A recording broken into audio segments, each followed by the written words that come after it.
Hello बच्चों, नमस्कार। देखिए, आज हम मध्य पद को तोड़कर गुणनखंड करना सीखेंगे। ये जो गुणनखंड है वो बहुपद का होने वाला है। बहुपद बोलने का मतलब होता है, जैसे यहाँ पे मैंने लिखा है, इसमें देखिए कितना पद है, एक पद, दो पद और ये तीन पद। तो ये क्या कहलाता है? अपना बहुपद कहलाता है। ठीक है, इसको सीखने से पहले कुछ मैं नियम बताना चाहता हूँ। देखिए, जैसे हमारे पास एक नियम है, ये नियम यहाँ पे देखिए जोड़ना का नियम कह रहा है। जोड़ना का नियम क्या होता है? चिन्ह समान होने पर संख्याएं जुड़ जाती है तथा चिन्ह वही रहता है। ठीक है। देखिए, अगर कहीं भी दो संख्या है जिसको हमको जोड़ना या घटाना है, तो कब जोड़ेंगे और कब घटाएंगे उसी के बारे में बात हो रहा है। यहाँ पे अगर देखते हैं तो चिन्ह समान होने पर संख्याएं जुड़ जाती है और चिन्ह वही रहता है। इस नियम के हिसाब से हमको बनाना है। तो देखिए, यहाँ अगर मैंने एक एग्जाम्पल ग्रुप में एक क्वेश्चन लिया है, संख्या लिया है, जैसे 4 और 3, इसका चिन्ह कैसा है? समान है। तो संख्या क्या हो जाएगा? जुड़ जाएगा। 4 और 3 7 हो जाएगा और चिन्ह वही रहेगा। ये प्लस तो ये भी प्लस में रहेगा ऐसे। ठीक है। हालांकि सामने में से प्लस को लिखा नहीं जाता है, यहाँ भी प्लस को ऐसे सामने में लिखा नहीं जाएगा, लेकिन अभी समझने के लिए इसको मैं लिख दे रहा हूँ। ठीक है। अगला माइनस में देखिए, इसमें भी देखेंगे तो चिन्ह कैसा है? समान है। और चिन्ह समान होने पर संख्याएं जुड़ जाती है। तो 6 और 3 कितना हो जाएगा? 9 हो जाएगा। यहाँ माइनस तो यहाँ भी माइनस लगेगा। ये हो गया जोड़ना का नियम। ठीक है। ठीक इसी प्रकार हमारा एक घटाना का नियम। देखिए, ये है हमारे पास घटाना का नियम। इस नियम के अनुसार क्या करना है हमको? असमान चिन्ह देखना है। देखिए, चिन्ह असमान होने पर संख्याएं घट जाती है तथा चिन्ह बड़ी संख्या का लगता है। ठीक है। अब देखिए, जैसे यहाँ पे +7 और -3 दिया हुआ है, चिन्ह देखेंगे तो अलग अलग है, असमान है, तो घटा देना है। ठीक है। तो 7 में 3 घटा देंगे, कितना बचेगा? 4 बचेगा। बड़ी संख्या में छोटी संख्या को घटा दिए, क्या बचा? 4 बचा। अब इस 4 में कौन सा चिन्ह लगाएंगे? तो 4 में बड़ी संख्या का चिन्ह लगेगा। 7 और 3 में बड़ी संख्या कौन है? 7 है। और इसके सामने क्या है? प्लस है, तो यहाँ भी प्लस लगेगा। ठीक है। अब उसके बाद देखिए, जैसे नीचे में इसी को चिन्ह को बदल के ले लिए, ये प्लस वाला माइनस कर दिया, माइनस वाला प्लस कर दिया। इसको अगर हल करते हैं तो क्या आएगा? तो चिन्ह कैसा है? अलग अलग। संख्या घट जाएगा। 7 में 3 घट के 4 बचा। ठीक है। तथा चिन्ह बड़ी संख्या का लगेगा। अब देखिए, बड़ी संख्या क्या है? 7 ही है, और 7 का चिन्ह क्या है? माइनस है, तो यहाँ माइनस लग जाएगा। ठीक है। बड़ी संख्या में प्लस था तो प्लस लगा, बड़ी संख्या में माइनस था तो माइनस लगा।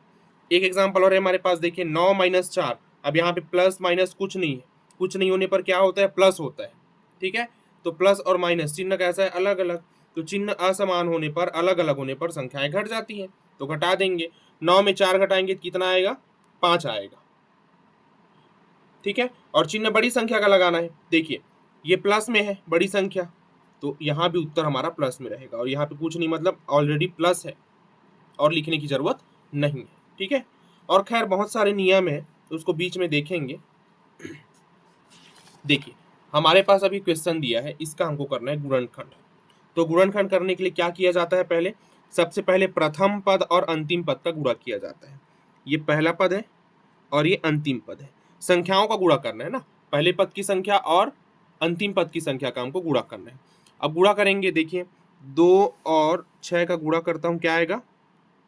12 आ गया। 6 दूनी 12। ठीक है। अब इस 12 को हमको ऐसे तोड़ना है, इस 12 को हमको ऐसे तोड़ना है।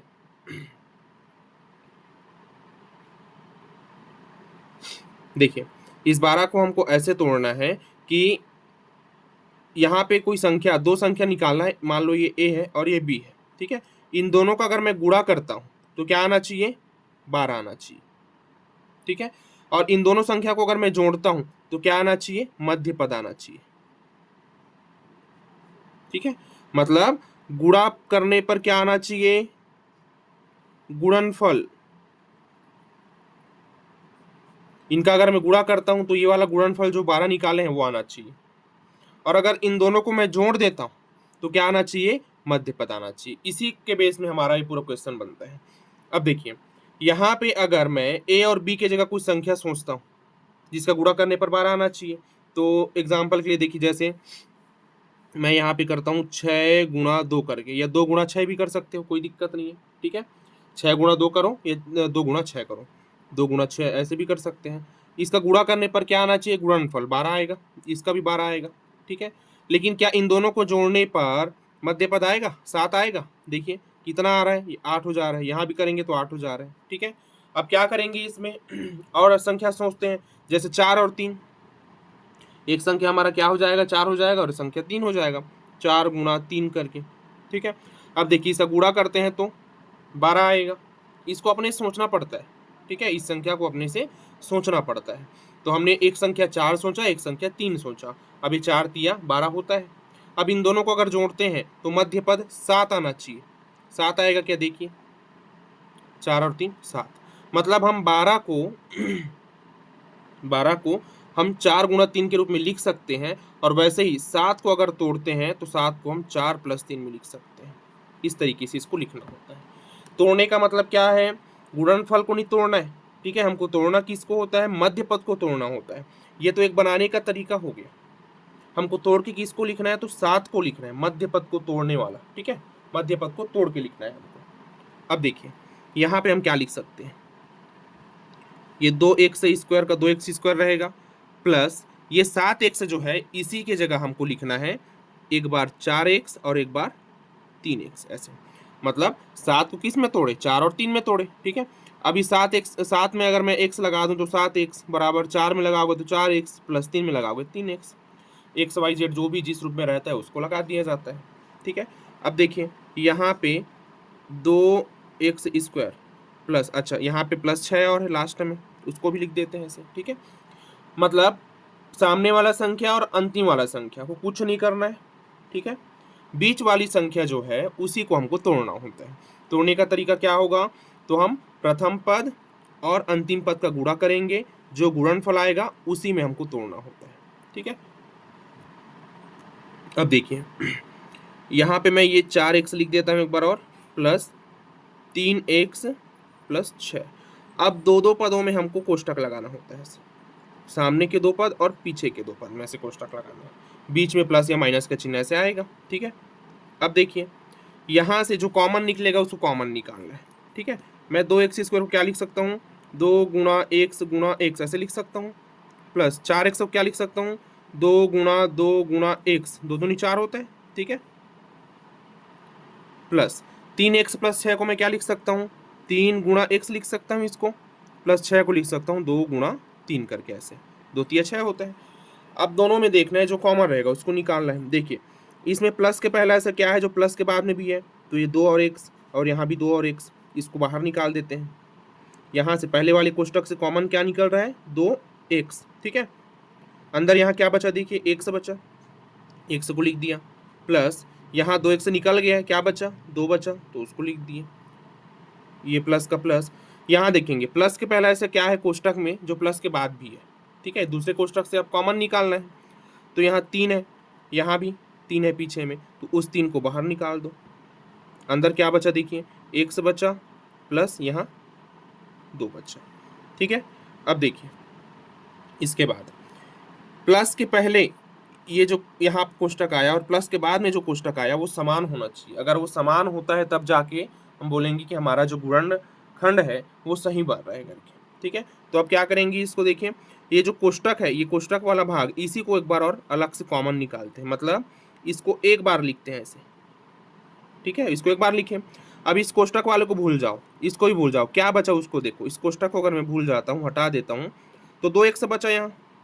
ठीक है, इस कोष्टक को यहाँ से हटा दूँ तो क्या बचा, 3 बचा, और सामने में क्या है प्लस, तो प्लस 3, ऐसे। यही हमारा आखिरी गुणनखंड है। इतना करके छोड़ना होता है। पहला क्वेश्चन है। ठीक है, एक आध क्वेश्चन और करते हैं, 1-2 क्वेश्चन जैसे लगातार करेंगे तो उसमें आसानी से समझ में आते जाएगा वो।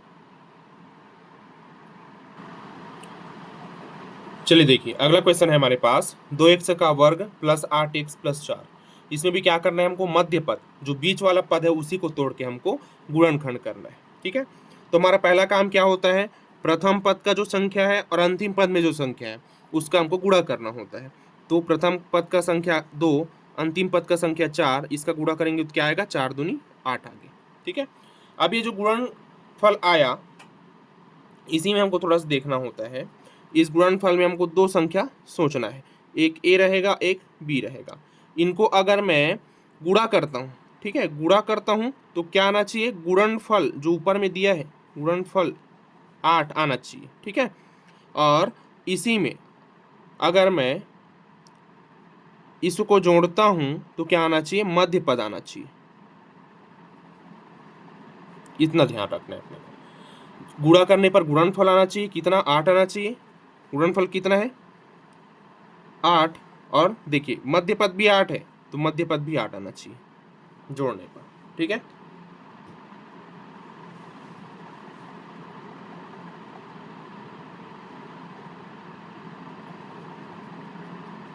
अब चलिए देखते हैं इसमें। एक संख्या है हमारे पास, जैसे 4 और 2 को ही करते हैं। 4 और 2 का गुणा करेंगे तो 8 आएगा। ठीक है, और दोनों को अगर मैं जोड़ता हूं तो 6 आएगा।